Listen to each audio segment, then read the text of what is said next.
별이 빛나는 밤에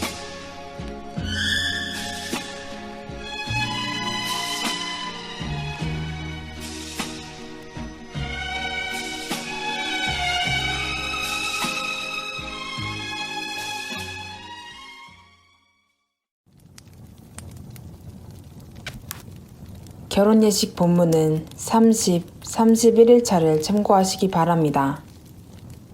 질문입니다. 결혼 예식은 성례가 아닌데 왜 공중 예배를 위해 공적으로 지정된 곳에서 목사의 주례로 이루어져야 한다고 했습니까?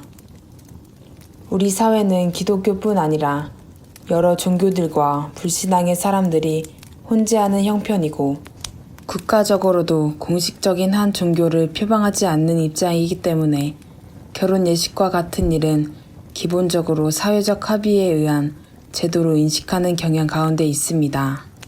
그러므로 신자라 할지라도 그러한 세속적인 이해와 문화를 바탕으로 결혼 예식을 치르게 되는 경우가 많은데 혼주들이 화촉을 밝히는 일이라든지 예물로서 반지를 교환하는 것과 같은 예가 대표적입니다.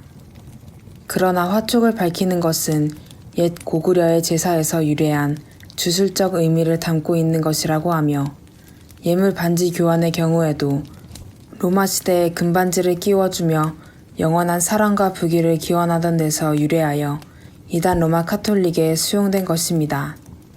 따라서 그러한 문화는 신자들에게 합당하지 못하며 더구나 공중 예배를 위해 공적으로 지정된 곳에서 목사의 주례로 이루어지도록 한 웨스트민스터 예배 모범의 취지와는 무관한 것입니다. 때문에 예배 모범은 결혼 사역이 끝나면 다른 어떤 예식 없이 목사의 축복하는 기도로 모든 예식을 마치도록 한 것입니다. 이제 본문 결혼 예식에 대한 해설을 살펴보겠습니다. 신자들이 행하는 결혼 예식에 관해서는 기본적으로 잘못된 두 가지의 입장과 구별해서 정리해 볼 필요가 있는데 첫 번째로는 결혼 예식이 거룩한 성례에 속하는 것이라는 이단 로마 카톨릭의 입장입니다. 그러므로 이단 로마 카톨릭의 총회였던 트렌트 종교회의는 본 거룩한 공의회는 교황 인노첸시오 3세 때에 거행된 거룩한 라테란 공의회의 발자취를 따르며 다음과 같이 명하는 바이다.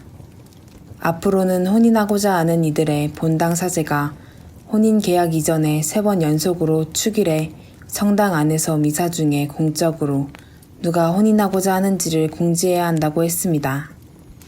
또한 혼인하는 사람들이 혼인 체결 전에 아니면 적어도 혼인의 완결 3일 전에 자신의 죄를 성실하게 고백하고 거룩한 성체 성사를 받도록 권고하는 바이다 라고 하여 결혼 예식이 사제를 중심으로 하는 이단 로마 카톨릭의 권위 아래에서 시행되는 성례의 성격임을 분명히 밝히고 있습니다. 그런즉 이단 로마 카톨릭에서는 결혼 예식이 그들의 사제권을 바탕으로 시행하는 교회의 공적인 성례로서 잘못 시행되는 성격입니다. 이단 로마 카톨릭의 결혼 성사에 있어 독특한 점은 결혼의 성립 기준으로 중요한 것이 본당 사제 또는 본당 사제나 직권자로부터 권한을 받은 사제의 권한에 있으며 아울러 두세 사람의 증인의 배석에 바탕을 두고 있다는 점입니다. 즉 결혼 성사에 있어 성사의 성립 요건은 사제권에 있으며 사제가 시행하는 성례로서의 예식에 두세 사람의 증인이 될 만한 하객이 있으면 성립할 수 있는 성격이라는 것입니다. 한마디로 이단 로마 카톨릭에서 공적이라는 말은 필수적으로 사제권에 근거하며 회중은 부수적일 뿐인 것입니다. 결혼 예식에 대한 두 번째 입장은 결혼이 사회적 계약으로서 목사는 다만 행정당국의 권위를 대신하여 집행할 뿐이라고 보는 입장입니다.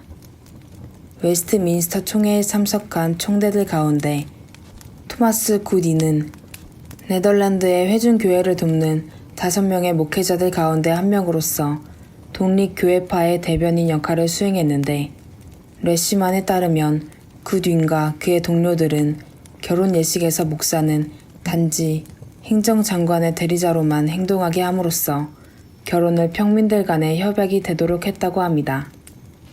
구딘을 비롯한 회중주의적 독립교회파 목사들이 결혼 예식에 대해 그러한 입장을 취하는 것은 기본적으로 그들의 교회관에 직결되어 있는데, 그러한 잘못된 독립교회파의 교회관은 사보이선언 제26조 10항에 명시한 바, 교회는 이와 같이 하나님을 예배하기 위하여 모인 회합으로서 가시적이고 대중적이며, 그러므로 그들의 회합들은 교회 또는 공적 회합들이다 라고 잘못 주장했습니다.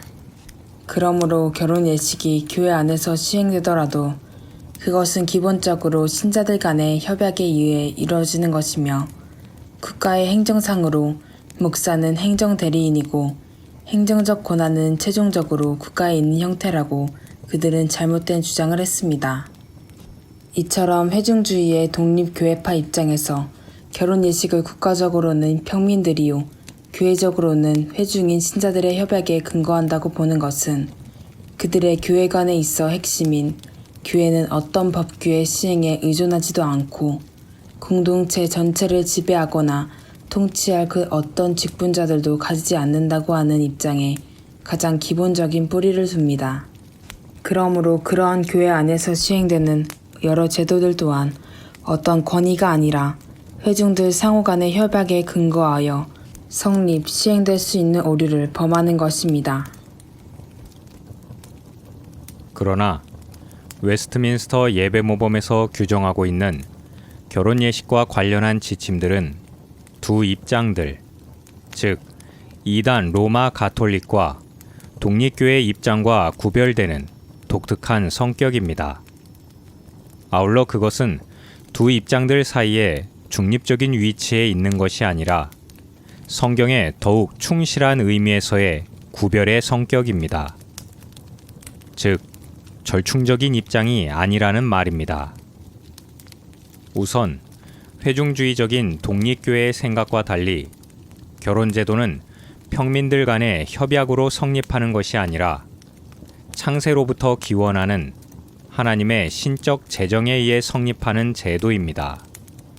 특별히 성경은 창세 때의 기록뿐 아니라 마지막 때에 대한 묵시에서도 예를 들어 언급할 만큼 항구적인 제도로 제정된 것입니다. 그러므로 결혼 예식이 하나님 앞에서 시행되는 언약식으로서 교회 회중 가운데서 시행되도록 하는 것은 당연한 것이며, 다만 성경 어디에서도 그것이 거룩한 성례로 제정된 적이 없으므로 이단 로마 가톨릭의 경우처럼 성사로 시행될 수는 없는 것입니다.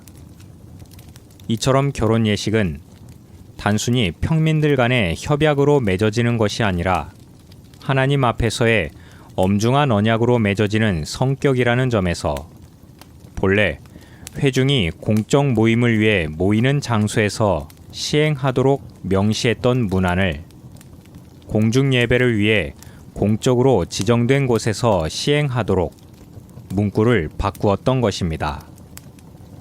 하나님 앞에서의 엄중한 언약으로 결혼 예식을 수행하는 것이기에 공중 예배를 위해 공적으로 지정된 곳이야말로 가장 적합한 예식의 장소가 되는 것입니다. 그러나 결혼 예식이 하나님 앞에서의 엄중한 언약으로 맺어지는 성격이기는 하지만 이단 로마 가톨릭에서 주장하는 것처럼 성례로서 시행하는 것이 아니라는 점에서 결혼 예식은 주의를 피해 시행되어야 한다는 실천적 차이를 나타내게 됩니다. 결혼 예식은 그 자체로 어떤 신적 권위를 지니는 것이 아니기에 그 자체로 주의를 거룩하게 할 수 있는 것이 아닙니다. 오히려 결혼 예식 이후로 있는 피로연으로 인해 주일을 거룩하게 하는 일에 방해를 초래할 수 있다는 점에서 주일에 시행하지 말아야 하는 이유가 분명할 뿐입니다.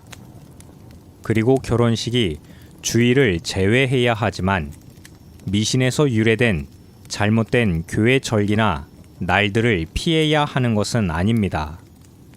이단 로마 가톨릭의 경우에는 만일 누가 1년 중 특정한 시기에 장엄한 혼인을 금하는 것은 이교도들의 미신에서 유래하는 폭압적인 미신이라고 주장한다면 그는 파문받아야 한다고 잘못된 주장을 명시하고 있습니다.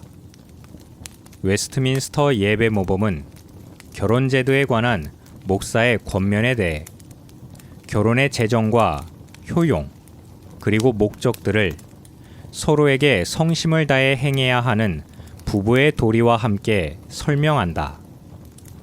하나님의 거룩한 말씀을 공부하며 믿음으로 사는 것을 배우도록 권고하며 결혼 생활의 모든 걱정과 어려움 가운데서도 자족하며 감사하고 규모 있게 그리고 모든 평안과 위로를 거룩히 사용함으로써 하나님의 이름을 높이도록 하며 함께 서로를 위해 기도하도록 권고한다. 서로를 살피며 격려하고 사랑하며 선을 행하도록 한다. 그리고 생명의 은혜를 상속받은 자들답게 함께 살아가도록 한다고 설명하도록 권장하고 있습니다.